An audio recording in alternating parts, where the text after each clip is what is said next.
கேதார்நாத் கோவிலின் மறைக்கப்பட்ட ரகசியம். உலகின் மிகவும் புனிதமான சிவ ஆலயங்களில் ஒன்றான கேதார்நாத் கோவில். ஆனால் உங்களுக்கு தெரியுமா, இந்த ஆலயத்தின் உள்ளே சில ஆச்சரியமான ரகசியங்கள் இருக்கின்றன.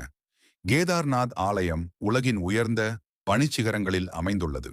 பாண்டவர்கள் மகாபாரத போருக்குப் பிறகு பாவ நிவர்த்திக்காக சிவபெருமானை தேடிச் சென்றபோது, சிவன் இந்த இமயமலையில் சதானந்த லிங்க வடிவில் தங்கிவிட்டார் என்று புராணங்கள் கூறுகின்றன.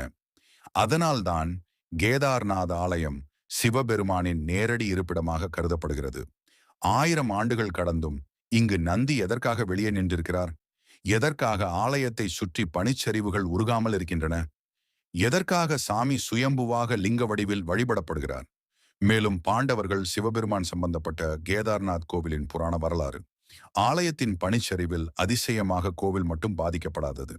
அங்கு காணப்படும் ஆற்றல் மையங்கள், கோவிலின் ரகசியமான கட்டடக்கலை போன்ற கேதார்நாத் கோவிலின் மறைக்கப்பட்ட ரகசியங்களை முழுமையான வீடியோவாக பதிவிட்டு அதன் லிங்கை இத்துடன் இணைத்துள்ளேன்.